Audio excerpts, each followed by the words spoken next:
Reels वाली बहू।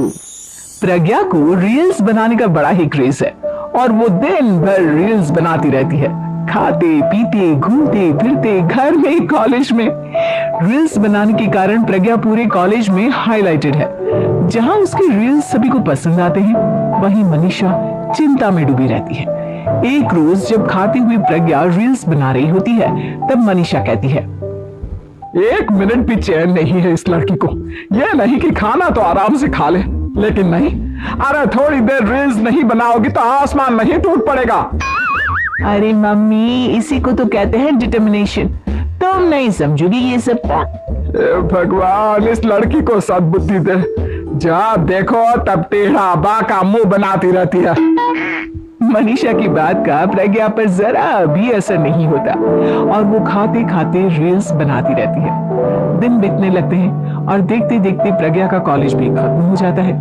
आए दिन कोई ना कोई मनीषा को प्रज्ञा की शादी करवाने का सुझाव दे जाता है। सब ठीक ही कहते हैं, प्रज्ञा की शादी कर देनी चाहिए। अपने घर के काम काज में व्यस्त हो जाएगी तो खुद ही ये रील्स और नाच गाना बंद हो जाएगा।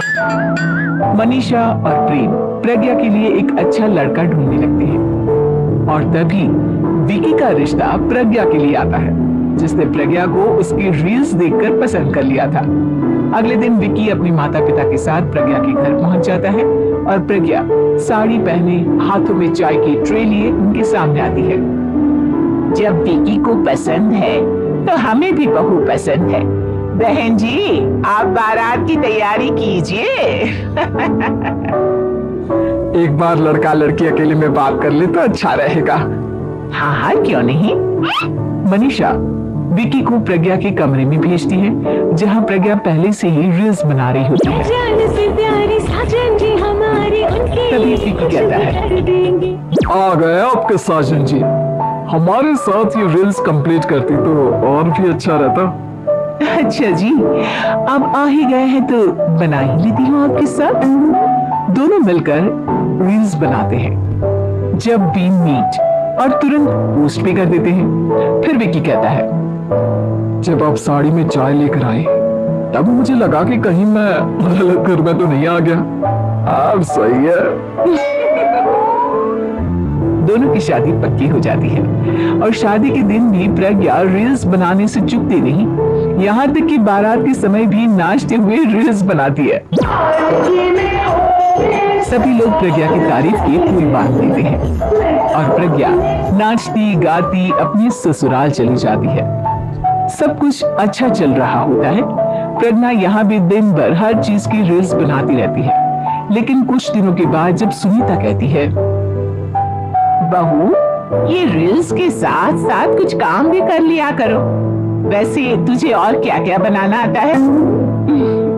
मम्मी जी, वैसे तो सब कहते हैं कि मैं सब कुछ अच्छा बनाती हूँ, लेकिन मुझे लगता है कि मैगी अच्छा बना लेती है। हाँ, कॉफी भी अच्छा बना लेती हूँ और मुंह तो सबसे अच्छा बना लेती हूँ। है? अच्छा अच्छा। सुनीता अपना माथा पकड़ लेती है और कहती है, बहू, कुछ खाना बनाना भी सीख लेती। मम्मी जी, मैं लंबी प्लानिंग कर रही हूँ। जल्दी ही मैं इतनी फेमस हो जाऊंगी कि मुझे पैसे मिलने लगेंगे। हम दोनों सास बहू राज करेंगे, राज लाकर काम करेंगे और लोगों की तो लाइन लगेगी हमसे मिलने के लिए। तेरा दिमाग खराब हो गया है क्या बहू? हंसी मजाक तक ठीक है, लेकिन इस तरह घर नहीं चलते। जितना जल्दी हो इस घर के तौर तरीकों को सीख लो।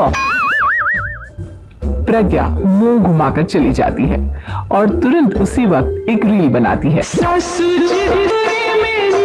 एक सुनीता का गुस्सा 7वें आसमान पर चला जाता है और विकी के घर आती ही सुनीता उसे सब कुछ बताती है। विकी भी अब प्रज्ञा की इन हरकतों से परेशान हो जाता है। तुम टेंशन मत लो मम्मा, मैं देख लूंगा। विकी कमरे में जाता है तो देखता है कि प्रज्ञा रील्स बना रही है। विकी बड़े ही प्यार से प्रज्ञा से कहता है, प्रज्ञा, इन सब के लिए मैं तुम्हें मना नहीं कर रहा हूँ, लेकिन फिर भी हर वक्त तो ये अच्छा नहीं लगता ना। समझने की कोशिश करो, मुझे भी तुम्हारा थोड़ा वक्त चाहिए। मैं जब ऑफिस से आता हूँ तुम मुझे समय देने की जगह इसी में लगे रहते। तुम ज्यादा ही सोच रहे हो। तुम भी मेरे साथ रील्स बनाओ ना, तुम्हें भी बहुत अच्छा लगेगा। तुम्हें इज्जत से कोई बात समझ में नहीं आती क्या? दिमाग खराब हो गया है तुम्हारा इस चकाचौंध से। अगर तुमने अपना रवैया नहीं बदला तो मैं तुमसे दूर चला जाऊंगा। तुम ही रिश्ता लेकर आए थे, मुझे लड़कों की कमी नहीं थी और ना आज है। विकी दरवाजा पटक कर चला जाता है। धीरे धीरे विकी प्रज्ञा से दूर होता जाता है। एक रोज मनीषा प्रज्ञा के ससुराल उससे मिलने जाती है।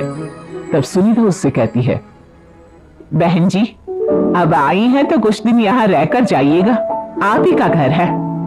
हाँ मम्मी, बहुत दिन हो गए तुम्हारे साथ एक भी रील नहीं बनाई मैंने। प्रज्ञा तुरंत अपने फोन में रील्स ऑन कर लेती है। ये सब मुझसे नहीं होगा।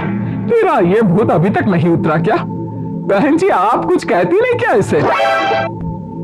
जब आप ही कुछ नहीं कर पाई तो मैं कर ही क्या सकती हूँ, सास तो वैसे ही बदनाम है। शाम को घर की लाइट चली जाती है और मनीषा प्रज्ञा से कहती है, मेरे घुटनों में बहुत दर्द हो रहा है, तू लाइट का कुछ इंतजाम करना बेटा। अच्छा कैंडल जला देती हूँ मम्मा। प्रज्ञा गाते हुए कैंडल जलाती है और खिड़की के पर्दे के पास रख देती है।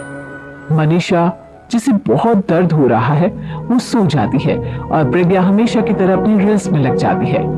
उधर कैंडल की वजह से पर्दा आग पकड़ लेता है और मनीषा के कमरे में आग लग जाती है।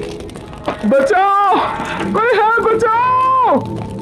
सभी भागते हैं और विकी कमरे की आग बुझाने में लग जाता है, लेकिन तब तक मनीषा आधी जल चुकी थी। मनीषा की हालत देख प्रज्ञा रोने लगती है। विकी मनीषा को तुरंत हॉस्पिटल ले जाता है और उसे एडमिट कराता है। विकी प्रज्ञा से कहता है, देख लिया ना, तुम्हारे इस नाच गाने की वजह से आज तुम्हारी माँ की जान जाते जाते रह गई। अब पता नहीं तुम और क्या चाहती हो। उधर डॉक्टर कहते हैं, इनकी हालत बहुत नाजुक है, आधे से ज्यादा जल चुकी है। प्रज्ञा रोती हुई मंदिर में जाती है और भगवान के आगे जाकर कहती है, भगवान मेरी माँ को ठीक कर दो, मैं कसम खाती हूँ हाथ से ये रील्स बनाना छोड़ दूंगी, बस मुझे मेरी माँ वापस मिल जाए। 2 दिन बीत जाते हैं और मनीषा खतरे से बाहर आ जाती है। पेशेंट अब ठीक है, आप लोग उनसे मिल सकते हैं। सब कोई मनीषा से मिलता है और प्रज्ञा सबके सामने अपना फोन तोड़ देती है। मुझे माफ कर दो मम्मा, मैंने तुम लोगों की बातों को नजरअंदाज किया। बेटा कोई भी चीज जरूरत से ज्यादा खराब है। मैंने तुम्हें रील्स बनाने से कभी मना नहीं किया, लेकिन हर वक्त एक ही चीज तो सही नहीं है। मैं समझ गई हूँ मम्मा, आई एम सॉरी। प्रज्ञा उस दिन से रील्स बनाना छोड़ देती है और पूरी तरह से अपने घर में लग जाती है।